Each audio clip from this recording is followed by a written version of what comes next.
UP triple SC PT की full length test series चालू करने जा रहे हैं। जल्दी से इसको अटेंड करिए और बताइए कितने आपके सही हो रहे हैं। बिल्कुल ऐसा ही ऑफिशियल पेपर आएगा।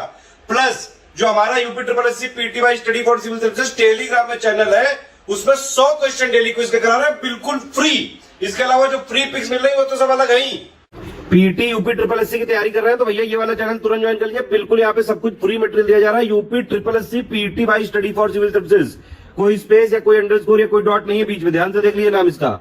जो वीडियो के डिस्क्रिप्शन में लिंक दिया हो उसी से ज्वाइन करिएगा, क्योंकि इसी नाम से कई सारे टेलीग्राम पे फर्जी चैनल चल रहे हैं। प्लीज इसी को ज्वाइन करिएगा, तभी फायदा होगा।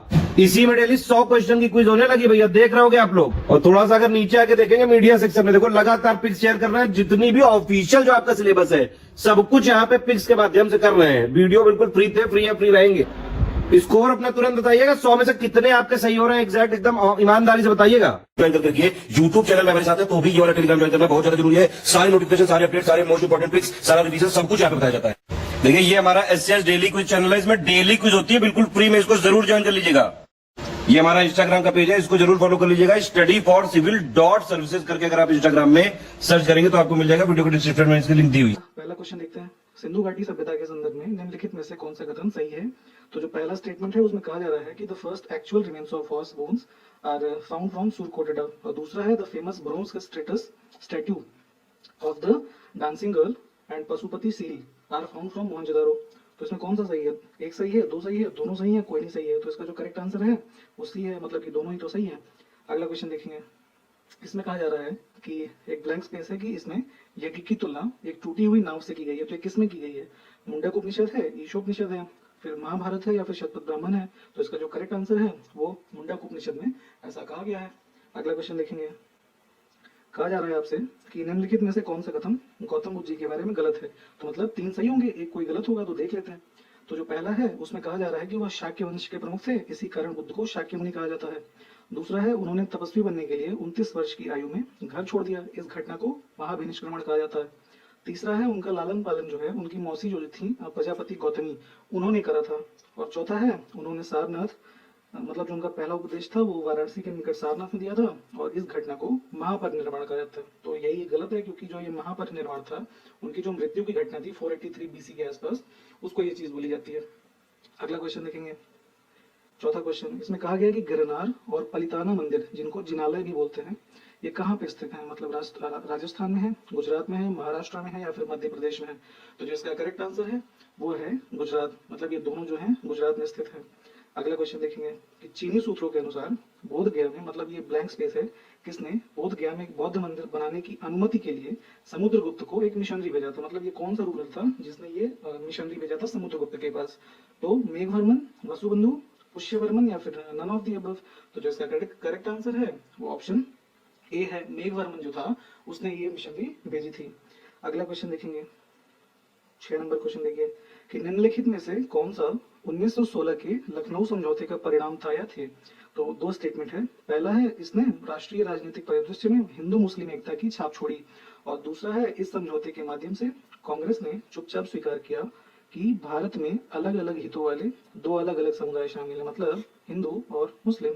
तो जो इसका सही आंसर कौन सा होगा? दोनों ही तो सही है, तो ऑप्शन सी हो जाएगा। अगला देखेंगे। जी सुब्रमण्यम अय्यर के बारे में निम्नलिखित में से कौन सा कथन सही है? तो देखते हैं। पहला है उन्होंने द हिंदू अखबार की स्थापना की, जहां उन्होंने ब्रिटिश साम्राज्यवाद की आलोचना की। दूसरा है उन्होंने तमिल समाचार पत्र स्वदेश मित्रम की स्थापना की। तीसरा है उन्होंने मद्रास महाजन सभा की सह स्थापना, मतलब को फाउंडर थे। और चौथा है सभी कथन सही हैं। तो मतलब ये जो तीनों स्टेटमेंट है ये सही है, तो ये चौथा ऑप्शन सही हो जाएगा। All these statements are related to G Subramania Iyer. अगला क्वेश्चन देखेंगे। अगले क्वेश्चन में कहा जा रहा है आपसे कि कांग्रेस, मतलब एक ब्लैंक स्पेस है, कि किस कांग्रेस के सत्र में दादा भाई नौरोजी की अध्यक्षता में इंडियन नेशनल कांग्रेस ने स्वशासन या फिर स्वराज को इंडियन नेशनल कांग्रेस के लक्ष्य के रूप में घोषित किया? तो 1905 का था, 6 का, 7 का, या 8 का? तो जो इसका करेक्ट आंसर है बी हो जाएगा, क्योंकि 1906 का सेशन था उसमें ये चीज कही गई थी, ये मतलब गोल स्वीकार किया गया था। अगला क्वेश्चन देखेंगे। 9वां क्वेश्चन है, 1 मिनट जोन गया थोड़ा। हाँ, बड़े पैमाने पर राजनीतिक विद्रोह के कारण 1911 का में बंगाल का विभाजन रद्द कर दिया गया था। इसके बाद अंग्रेजों द्वारा निम्नलिखित में से कौन सा कदम उठाया गया? तो पहला है एक अलग असम प्रांत बनाया गया, दूसरा है ब्रिटिश भारत की राजधानी को कलकत्ता से दिल्ली स्थानांतरित कर दिया गया, तीसरा है एक नए प्रांत जो भी थे वो धर्म के आधार पर नहीं बल्कि लिंग्विस्टिक लाइंस पे बने थे रादर देन रिलीजियस लाइंस। तो इसमें कौन सा सही है? तो ये तीनों ही सही हैं, ऑप्शन डी आपका आंसर हो जाएगा। अगला स्टेटमेंट क्वेश्चन देखते हैं। क्वेश्चन नंबर 10 में कहा जा रहा है सविनय अवज्ञा आंदोलन के निम्नलिखित में से कौन से कारण थे? तो जो साइमन कमीशन का गठन पहला कारण, दूसरा है डोमिनियन स्टेटस की मांग की विफलता, या फिर सामाजिक क्रांतिकारियों की गिरफ्तारी का विरोध। तो इसमें कौन सा रीजन था? तो तीनों ही थे, तो ऑप्शन डी हो जाएंगे ये। तो आप कमेंट करके ये बताएंगे सिविल डिसोबीडियंस मूवमेंट का टाइम पीरियड क्या था, ये हमें बताइए आप। अगला क्वेश्चन देखते हैं। क्वेश्चन नंबर 11 में कहा जा रहा है कि निम्नलिखित में से कौन सी नदी प्रशांत महासागर में अपना जल बहाती है? मतलब ये पैसिफिक ओशन होगा, तो कौन सी नदी इसमें ऐसे आके अपना पानी डाल रही होगी? तो गिलर नदी, कोलोराडो नदी और फ्रेजर नदी, तीन है।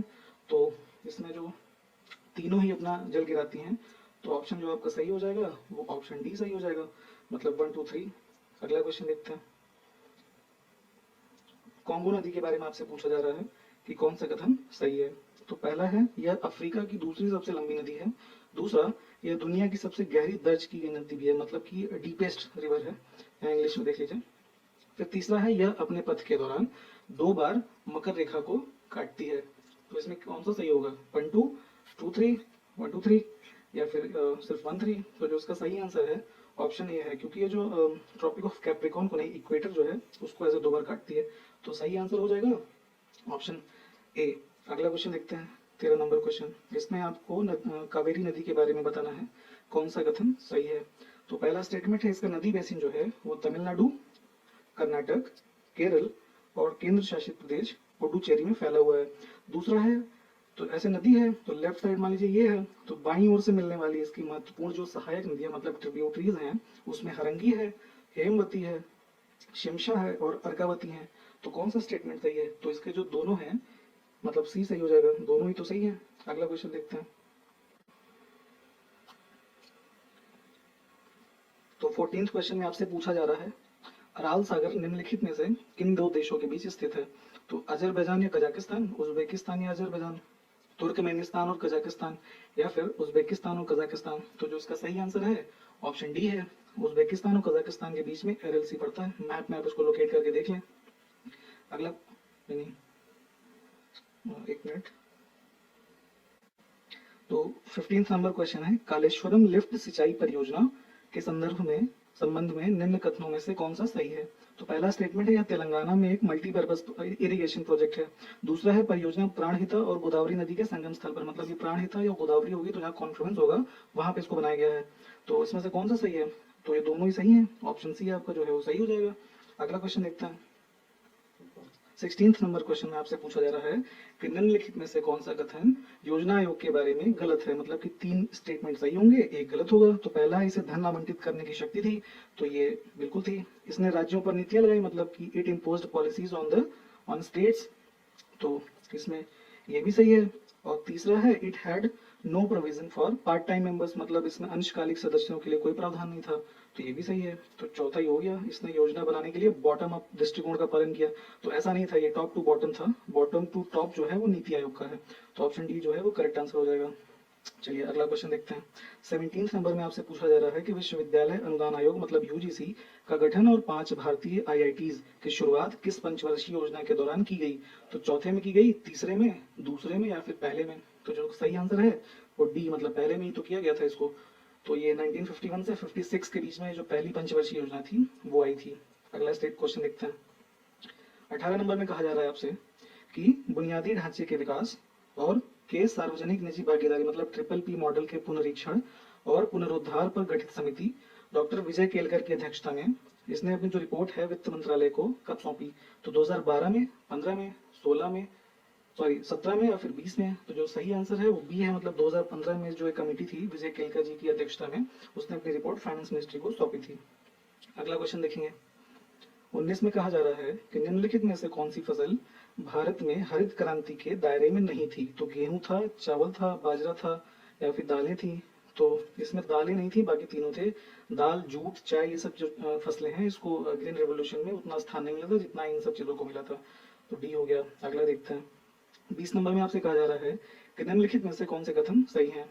तो श्वेत क्रांति जो है वो 3 चरणों में शुरू हुई।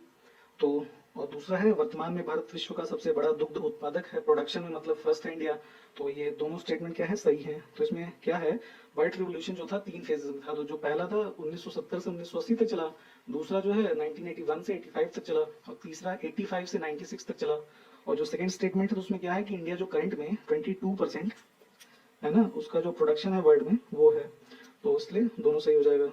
अगला स्टेटमेंट क्वेश्चन देखते हैं, 21 नंबर में आपसे कहा जा रहा है कि कौन सा कथन भारतीय संविधानों की सीमाओं के रूप में जाना माना जाता है। तो पहला है राष्ट्रीय एकता पर केंद्रीकृत विचार, मतलब कि सेंट्रलाइजेशन की टेंडेंसी है।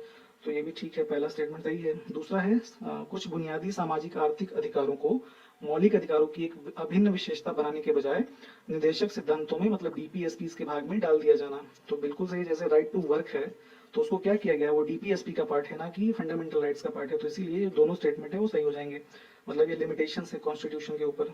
अगला क्वेश्चन देखते हैं, 22 नंबर में कहा जा रहा है कि भारत के संविधान में अल्पसंख्यक शब्द को कहाँ परिभाषित किया गया है। तो प्रस्तावना, मौलिक अधिकार, मौलिक कर्तव्य या फिर उपरोक्त में से कोई नहीं। तो एक्चुअली बात क्या है, इसका ऑप्शन डी सही हो जाएगा। आर्टिकल 29 और 30 में ये माइनॉरिटी शब्द मेंशन तो है बट उसकी डेफिनेशन नहीं दी है, तो इसीलिए ऑप्शन डी हो जाएगा सही। अगला क्वेश्चन देखते हैं कि भारतीय संविधान के बारे में कौन से कथन सही है। तो इसे 26 जनवरी 1950 को अपनाया गया था, तो यही तो गलत है पहला। दूसरा, ये एक स्थिर दस्तावेज नहीं है, तो ये सही है क्योंकि ये इसमें अमेंडमेंट्स बहुत सारे हो रखे हैं। तो this is not a static document, this is a dynamic document. तो इसका जो सही आंसर होगा वो ऑप्शन बी हो जाएगा। अगला क्वेश्चन देखते हैं, इसमें कहा जा रहा है डीपीएसपी के बारे में निम्नलिखित में से कौन से कथन गलत है। तो ये गलत और सही वाला ध्यान से देखा करिए, बहुत बार क्वेश्चन गलत हो जाते हैं इससे। तो पहला है they are not made legally enforceable, सही है बिल्कुल। These guidelines are non justiciable, ये भी सही है, दोनों ही सही है क्योंकि पार्लियामेंट इज नॉट मतलब government is not bound to मतलब डीपीएसपी को इन्फोर्स करने के लिए लीगली बाउंड नहीं है।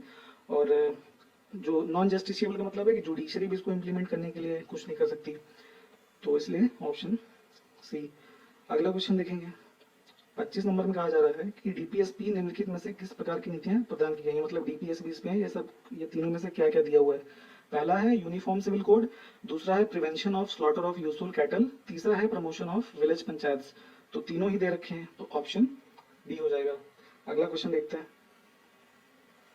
इसमें कहा जा रहा है निम्नलिखित में से कौन सा युग्म गलत है। तो यहाँ मात्रक है, ये उसकी कुछ राशियां हैं।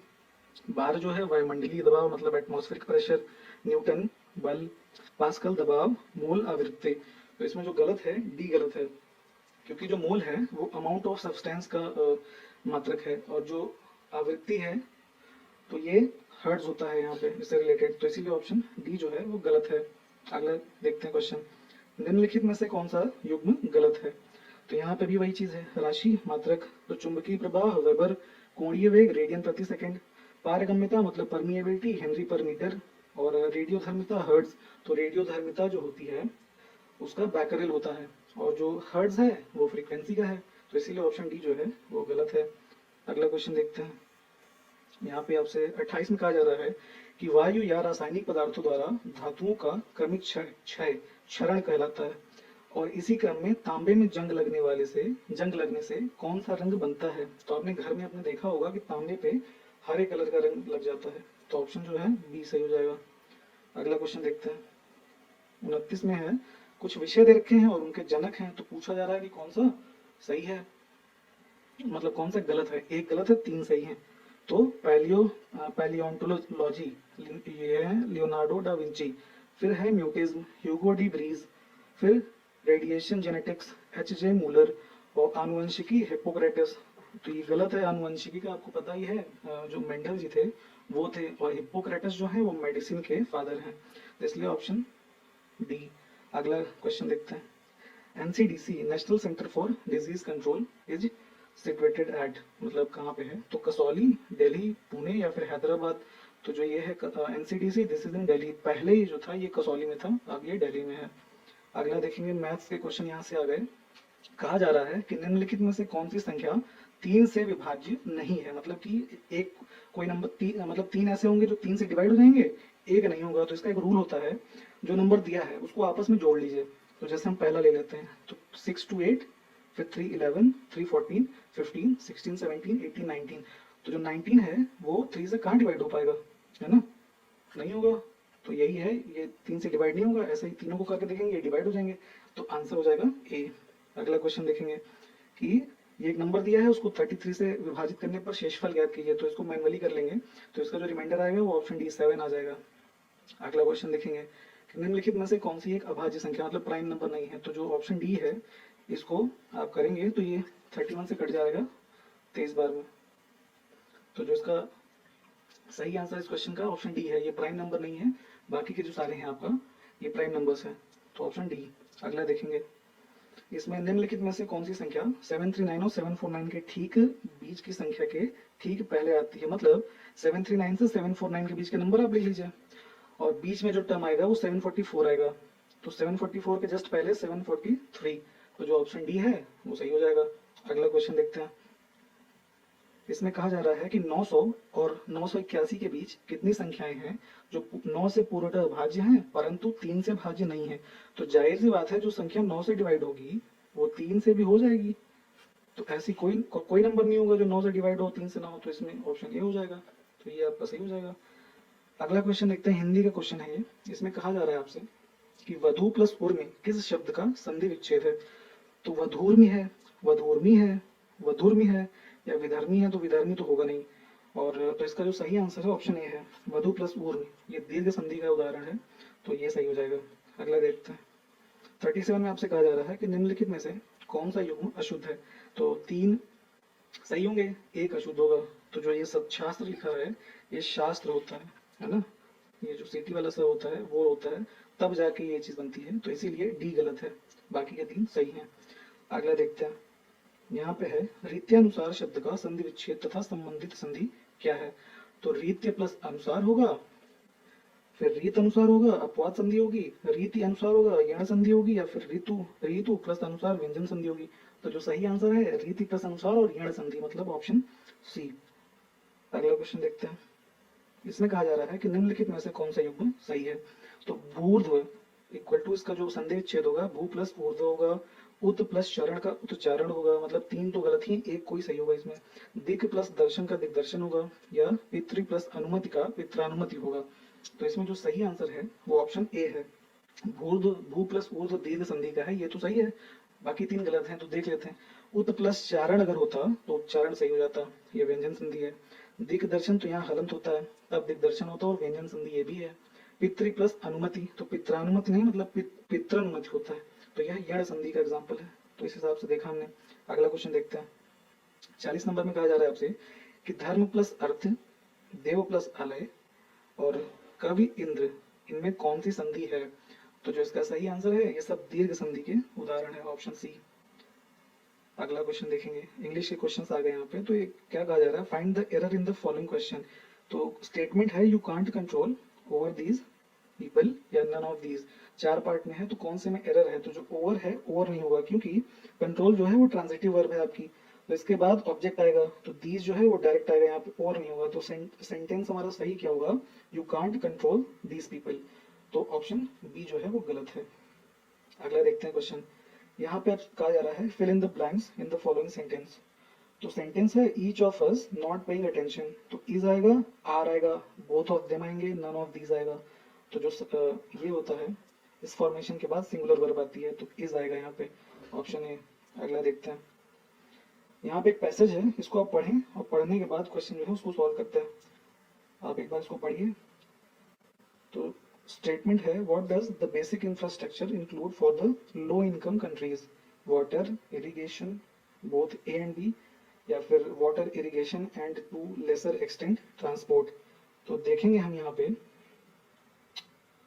ये देखिए फॉर लो इनकम कंट्रीज, ये पूरी लाइन जब पढ़ेंगे यहाँ पर यहाँ तक, तो उसमें निकल के यही आएगा कि वाटर, इरिगेशन और टू लेसर एक्सटेंट ट्रांसपोर्ट भी है, ये तीनों चीजें लो इनकम कंट्रीज के में इंक्लूडेड हैं। तो ये हमारा जो आंसर होगा डी हो जाएगा। अगला क्वेश्चन देखते हैं, यहाँ पे भी आपसे क्वेश्चन है उसी सेम पैसेज का, तो इसको देखेंगे। तो इसमें क्या आएगा, what is the contribution of infrastructure in economic development. तो एक्ट एज एन क्या है, इंस्ट्रूमेंट ऑफ सोशल चेंज। फिर removal of regional imbalance, both A and B, none of these.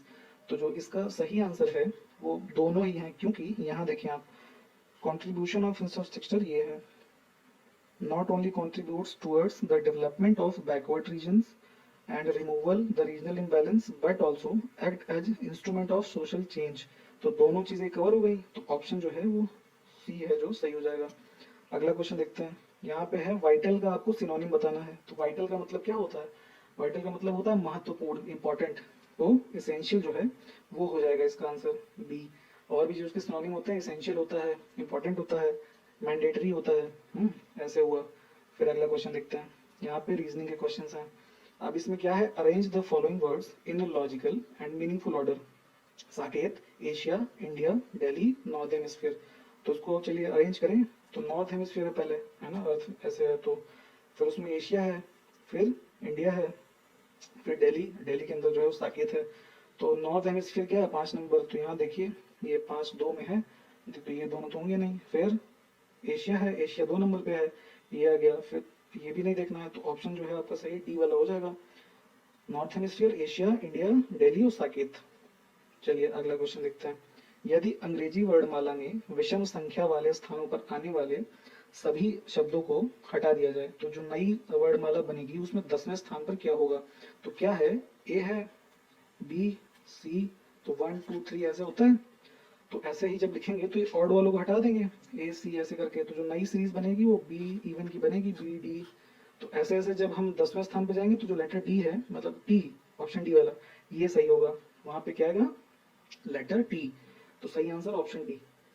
अगला क्वेश्चन देखते हैं, यहाँ पे क्या है, वाई ने जेड से कहा आप मेरे, देखिए ऐसे लिख लीजिए, वाई है, जेड है, तो वाई ने जेड से कहा इनसे कि आप मेरे बेटे, तो वाई का बेटा है, मान लीजिए सन, और इनकी वाइफ है, वाइफ। तो आप मेरे बेटे की पत्नी के ससुर हो, तो इनके ये ससुर मान लीजिए हैं। तो क्या हुआ इन दोनों का रिलेशन, पति पत्नी। तो कौन सा ऑप्शन सही हुआ, डी, जेड वाई का पति है, ऑप्शन डी। अगला क्वेश्चन देखते हैं, इसमें पूछा जा रहा है कि ऑड चूज करना है आपको, IFCI, NABARD, EXIM, SIDBI, AIIB, IDBI। तो AIIB जो है वो इंटरनेशनल डेवलपमेंट बैंक है, और जो ये बाकी के हैं IFCI, EXIM, SIDBI, IDBI, NABARD, ये इंडिया के डेवलपमेंट बैंक हैं, रूरल डेवलपमेंट बैंक हैं। तो इस तरीके के, तो AIIB जो है वो ऑड हो जाएगा, ऑप्शन सी। अगला क्वेश्चन देखते हैं 50 नंबर, चंडीगढ़ जाने के लिए हर 40 मिनट बाद बस छूटती है। पूछताछ अधिकारी ने बताया एक यात्री को कि चंडीगढ़ की बस अभी 5 मिनट पहले छूटी है और अगली बस 10:40 पर जाएगी। तो आपको बताना है कि यात्री को सूचना जो है वो अधिकारी द्वारा कितने बजे दी गई। तो 10:40 पे अगली बस जाएगी, और सूचना उसको दी गई कब, जब दी गई तो उसने बताया कि 10:40 पे जाएगी। तो मान लीजिए 10:40 पे जो बस अगली जाएगी तो पिछली वाली 10 बजे गई होगी, और जब यात्री ने उससे पूछा था तो उसने बताया कि 5 मिनट पहले बस गई है, तो मतलब 10:05 हो रहे होंगे, तब उसने इन्फॉर्मेशन दी होगी कि 10 बजे बस गई है। तो जाहिर सी बात है, तो पूछा जा रहा है कि सूचना कितने बजे दी गई, तो 10:05 ही तो हो गया, ऑप्शन डी। अगला क्वेश्चन देखेंगे 51। तो 51 नंबर क्वेश्चन में है, which of the following ministry has organised the Saras Aajeevika mela 2021 at Noida haat. तो ministry of agriculture, ministry of culture, ministry of rural development या मिनिस्ट्री ऑफ कॉमर्स। तो जो सही आंसर है ऑप्शन सी है, मिनिस्ट्री ऑफ रूरल डेवलपमेंट जो है, नरेंद्र सिंह तोमर जी जो थे उन्होंने इसका उद्घाटन किया था, ऑप्शन सी। अगला क्वेश्चन देखते हैं कि अंतरराष्ट्रीय क्रिकेट परिषद ने पूर्व क्रिकेट खिलाड़ी मोहम्मद नवीद और शैमन अनवर भट्ट पर क्रिकेट के सभी प्रारूपों पर 8 साल का प्रतिबंध लगाया है। तो ये खिलाड़ी कहाँ से संबंधित है, किस देश से संबंधित है? तो यूएई, इंग्लैंड, बांग्लादेश, अफगानिस्तान। तो ये संबंधित है संयुक्त अरब अमीरात, मतलब यूएई, ऑप्शन ए से। ये सट्टेबाजी के केस में इनको बैन करा गया है शायद। चलिए अगला क्वेश्चन देखते हैं 53। हाल ही में ससो न्यू एसो, नाम भी ऐसा है कि पढ़ने में दिक्कत होती है, ने किस देश का राष्ट्रपति का चुनाव जीता है? अल्जीरिया, कॉन्गो गणराज्य, लीबिया, मॉरिटानिया। तो जो ये इन्होंने चुनाव जीता है, ये रिपब्लिक ऑफ कॉन्गो जो है, यहाँ का इन्होंने चुनाव जीता है, ये नेक्स्ट वहाँ के राष्ट्रपति हैं। अगला क्वेश्चन देखेंगे कि 51 दादा साहब फाल्के पुरस्कार से किसे सम्मानित किया गया है? अमिताभ बच्चन, शत्रुघ्न सिन्हा, रजनीकांत, ऋषि कपूर। तो जो सही आंसर है वो आपको पता ही होगा, रजनीकांत जी को ही दिया गया है। अगला क्वेश्चन देखेंगे, नीति आयोग ने स्वास्थ्य और पोषण पर एक राष्ट्रीय डिजिटल भंडार लॉन्च किया है तो उसका नाम क्या है? तो ये जो है पोषण ज्ञान है, स्वास्थ्य ज्ञान है, जो स्वास्थ्य जानकारी है या स्वास्थ्य और पोषण है, तो पोर्टल का नाम क्या है? तो ये है पोषण ज्ञान, ऑप्शन ए। अगला क्वेश्चन देखेंगे कि किस राज्य ने श्रेणी 1 में ई पंचायत पुरस्कार 2021 जीता है? तो इसका सही आंसर क्या होगा? आंध्र प्रदेश, मध्य प्रदेश, उत्तर प्रदेश या फिर हिमाचल प्रदेश? तो अभी हाल ही में जिस राज्य में पंचायत के चुनाव हुए, उत्तर प्रदेश, उसी को ये पुरस्कार मिला है कैटेगरी 1 में। यूपी के प्रश्नों को आप विशेष ध्यान दें, वहां पे चुनाव होने वाले हैं, फिर से बहुत सारे प्रश्नों को पूछे जाने की आशंका है। 57 में है, भारत में अपने मोबाइल ऐप पर वैक्सीन फाइंडर टूल को रोल आउट करने के लिए किस कंपनी ने भारत सरकार के साथ कोलैबोरेशन किया है, मतलब साझेदारी की है, पार्टनरशिप की है? फेसबुक, ट्विटर, अमेजोन या गूगल? तो जो कंपनी है फेसबुक है। तो क्या किया इन्होंने, जो फेसबुक ऐप है उस पर इन्होंने टूल लगाया है कि वैक्सीन जो कोरोना की है कहाँ कहाँ पे अवेलेबल है, तो इसकी इन्होंने कोलैबोरेशन की है गवर्नमेंट ऑफ इंडिया से। तो ऑप्शन ए।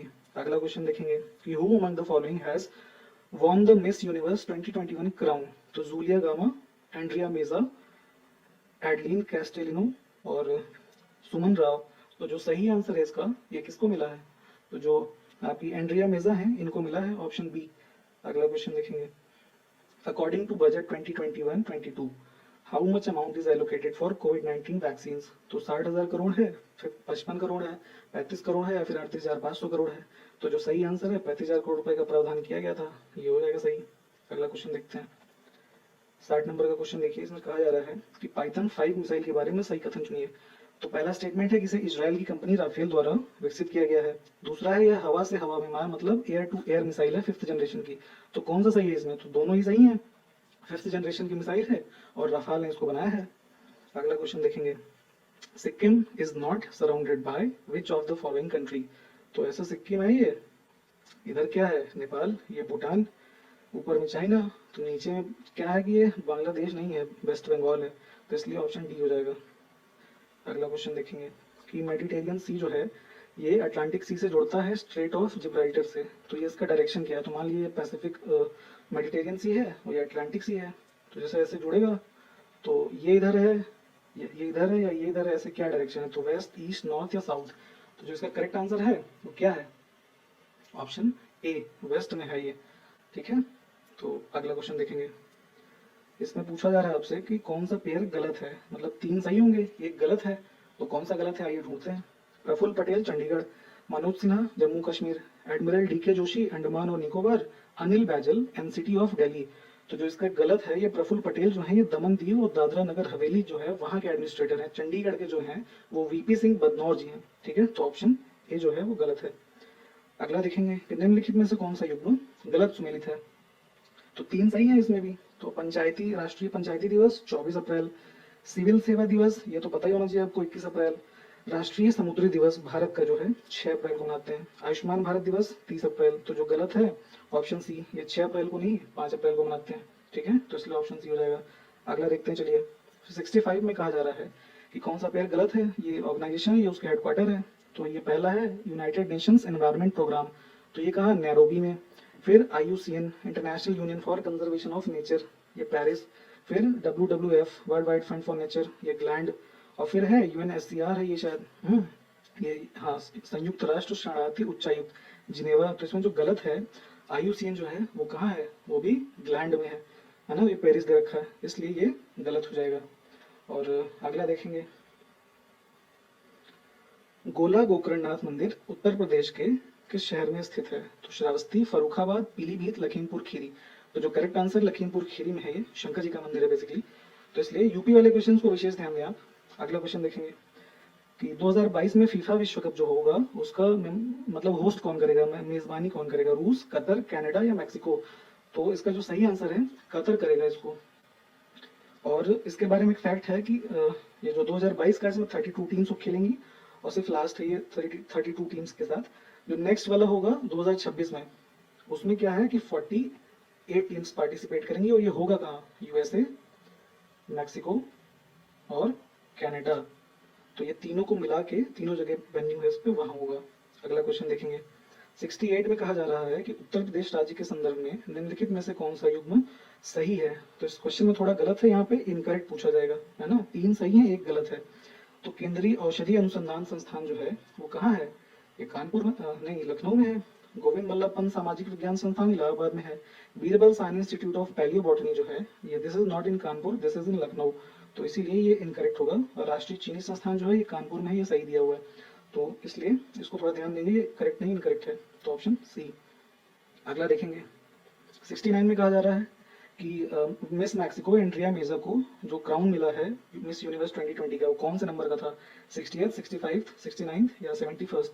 तो जो करेक्ट आंसर है कौन सा है, 69th मिला इनको, ठीक है। 70th क्वेश्चन देखते हैं। यहाँ पे देखिए, निम्नलिखित यौगिकों पर विचार करें। कंपाउंड्स जो हैं ammonia, hydrochlorofluorocarbons, hydrofluorocarbons, methyl bromide. So the question is which of these compounds are responsible for ozone layer depletion। ऐसे ओजोन लेयर है जिसमें इसको डिप्लीट करने के लिए कौन कौन से रिस्पॉन्सिबल हैं। तो 1 3 2 4 1 2 4 या 1 2 3 4 या 4 4 या 3 कर लीजिए। तो इसका जो सही आंसर ऑप्शन बी है, मतलब हाइड्रोक्लोरोफ्लोरोकार्बन और methyl bromide, these are responsible for the ozone layer depletion, तो ऑप्शन बी। अगला क्वेश्चन देखते हैं। ये देखिए, हिंदी का एक पैसेज है, इसको पढ़ के और नीचे जो क्वेश्चन है उसको सॉल्व करना है। तो क्वेश्चन स्टेटमेंट, ये जो गद्यांश है आप इसको पढ़ें, उसके बाद इसको सॉल्व करते हैं। तो 71st क्वेश्चन है, लेखक के भारत आने का कारण क्या था।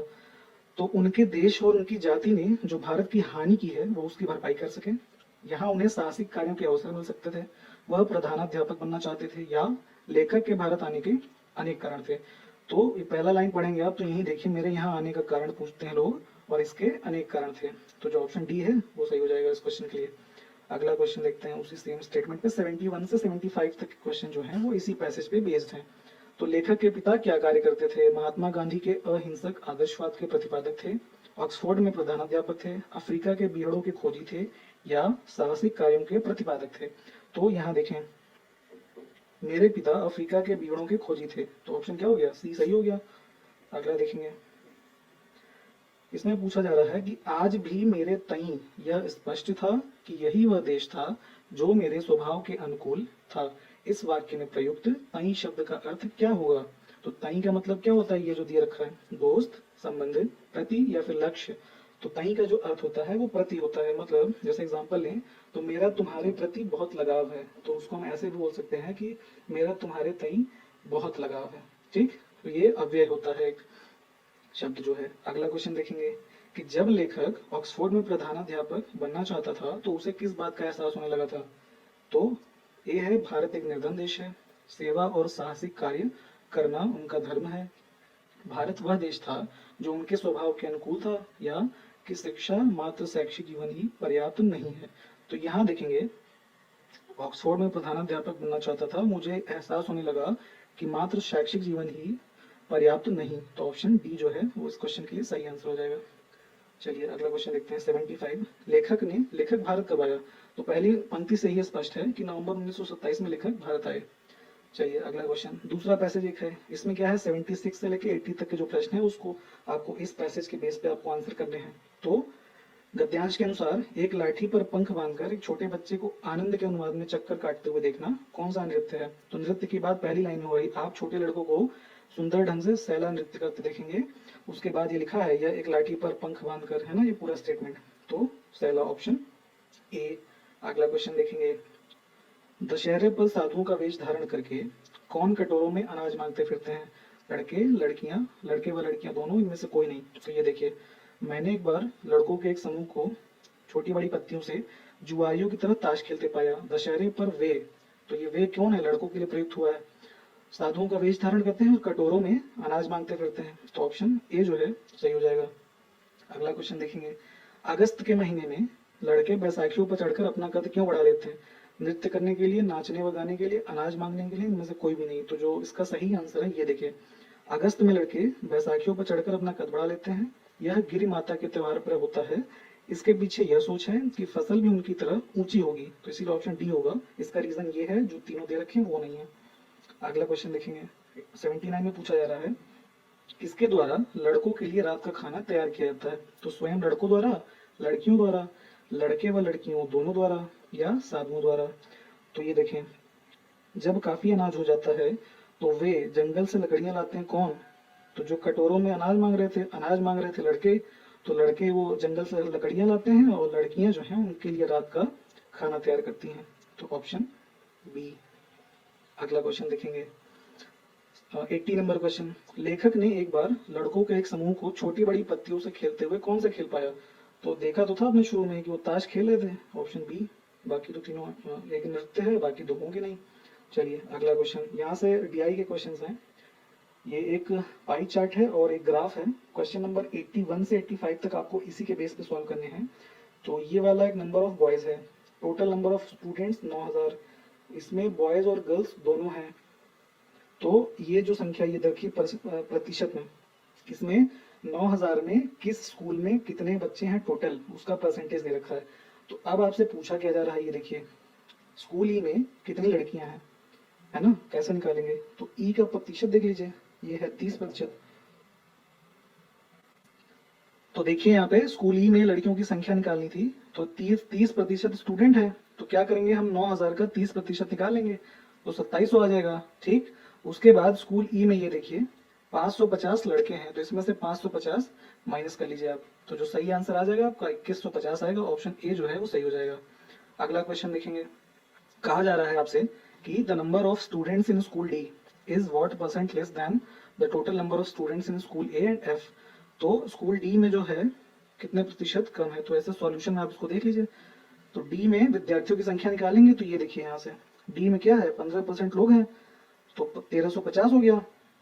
और फिर ए और एफ के जो डिफरेंस निकालेंगे हम, तो ए में कितने हैं 10%, एफ में भी 10%, तो ऐसे सॉल्व करेंगे तो 1800 आ गया। फिर जब हम इसको रेशियो परसेंट में निकालेंगे तो 1800 में से 1350 डी वाला घटाएंगे, और इसको जब सॉल्व करेंगे परसेंटेज में तो 25% आ जाएगा। तो जो हमारा आंसर होगा कौन सा होगा, ऑप्शन बी हो जाएगा।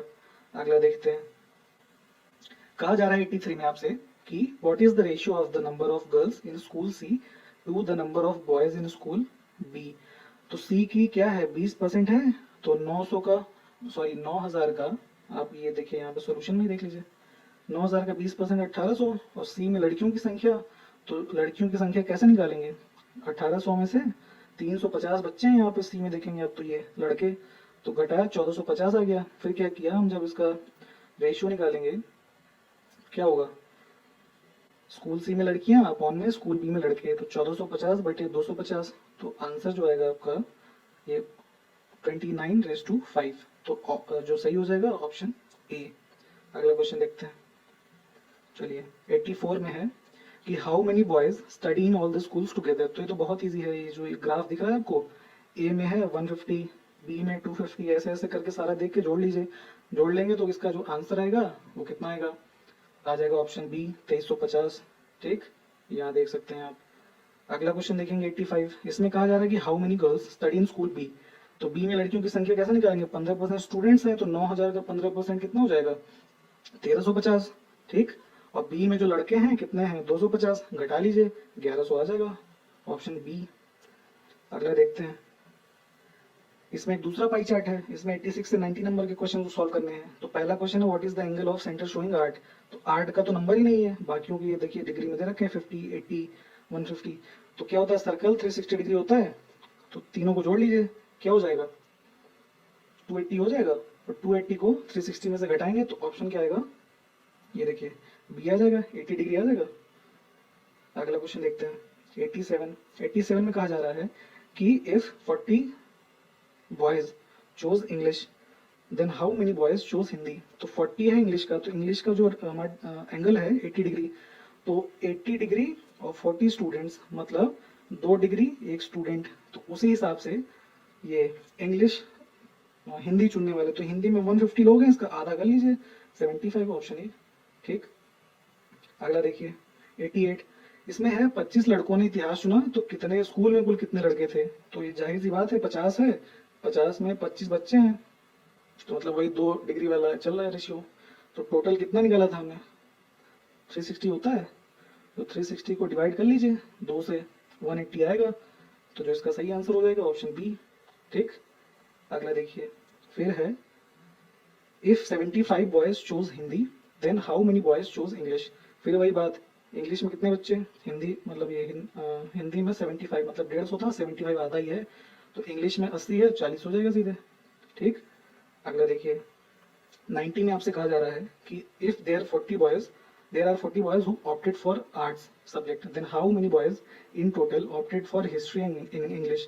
तो आर्ट का हमने जो एंगल निकाला था 80 डिग्री निकाला था, तो उसमें 40 है, तो इसमें भी रेशियो 2 डिग्री वाला है। तो ये हिस्ट्री और इंग्लिश का देख लीजिए, हिस्ट्री में 50 है, इंग्लिश में 80 है, तो 130 हो गया। 130 का आधा करेंगे तो कितना आएगा, ये देख लीजिए, 65 हो गया है ना। हाँ वही तो है, डी ऑप्शन हो जाएगा। अगला क्वेश्चन देखते हैं, चलिए 91 में क्या है, टेबल है एक। तो इसको टेबल को आप समझिए पहले ऐसे, यहाँ पे देखिए, ठीक। 91 से 95 ये ईयर दे रखा है, ये पॉपुलेशन है मिलियन में, इलेक्ट्रिकल पावर प्रोडक्शन है, ठीक। तो ये डिकेड्स मतलब ईयर दे रखे हैं, और ये उसकी पॉपुलेशन है रिस्पेक्टिव, और ये पावर प्रोडक्शन है। तो हैश लगा रखा है जो, तो 1 गीगावाट इक्वल्स टू 1000 मिलियन वाट। तो क्या होगा, तो जैसे 20 में मल्टीप्लाई करेंगे तो ये मिलियन वाट में कन्वर्ट हो जाएगा। तो आप पूछा जा रहा है कि which decade registered the maximum growth rate, तो किस दशक में सबसे ज्यादा वृद्धि हुई जनसंख्या में। तो ऐसे सब जो 4 दे रखे हैं, इन चारों का सॉल्व कर लेंगे। तो यहाँ देखिए 51 से 61 को सॉल्व करेंगे तो 9.67 आएगा, 61 से 671 करेंगे तो 8.82 आएगा, फिर 71 से 81 में 8.10 आएगा, और 91 से 2001 में 7.1014 आएगा।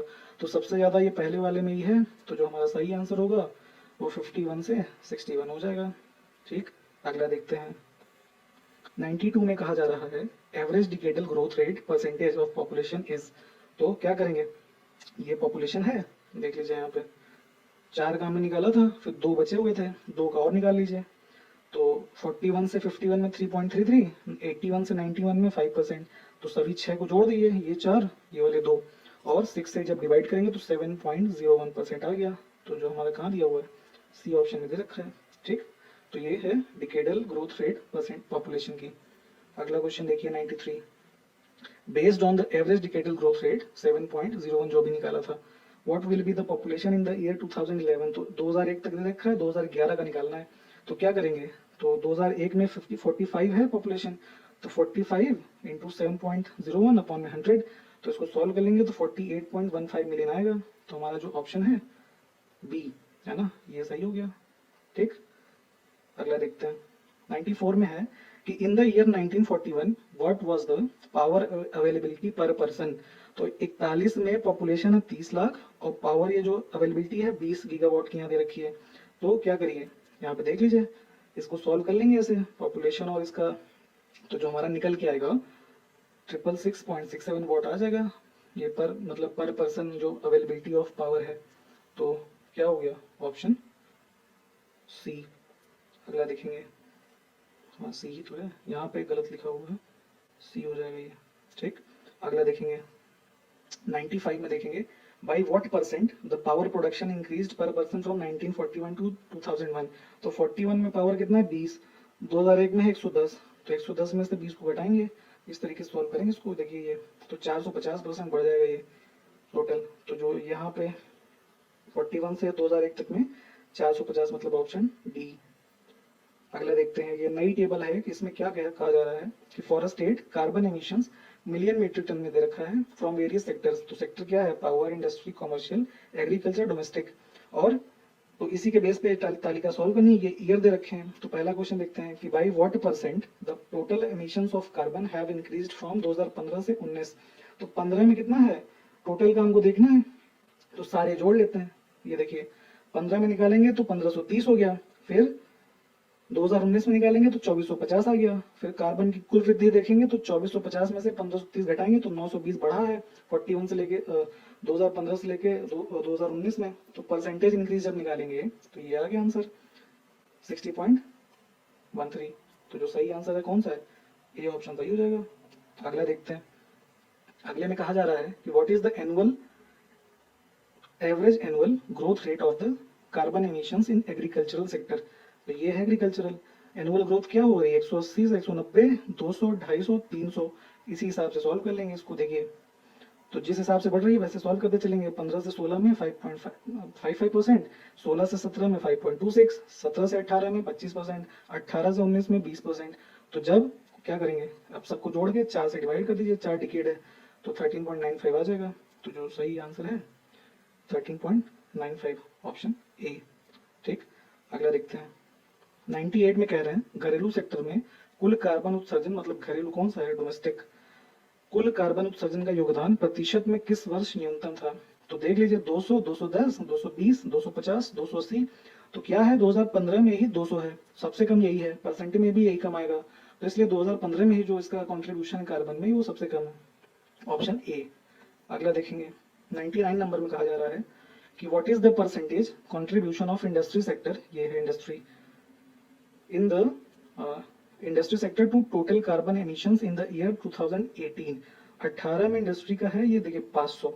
तो कैसे सॉल्व करेंगे इसको, और ये हम 18 के ही जो और हैं सेक्टर्स इनको जोड़ लेंगे तो आ गया 2200, इसको परसेंट में कन्वर्ट कर लीजिए तो जो 22.72% आएगा, तो ऑप्शन ए हो जाएगा। ठीक, अगला देखते हैं 100 number question. What is the percentage growth of carbon emissions from commercial sector during 2015 से 19। तो कॉमर्शियल सेक्टर ये वाला है, 15 में है 250, 19 में 420, घटा लीजिए इसको 170, 170 कितना है 250 का, 68%। तो ऑप्शन ए जो है वो हमारा सही हो जाएगा। तो यहाँ तक जो है हमने पूरा ये टेस्ट कंप्लीट कर लिया, और इसी तरीके के जो और भी टेस्ट हैं हम आपको देते रहेंगे। आपका जितना भी स्कोर अभी होता है हमें कमेंट करके बताइए, वीडियो अच्छा लगे तो उसको शेयर करिए। तब तक के लिए जय हिंद।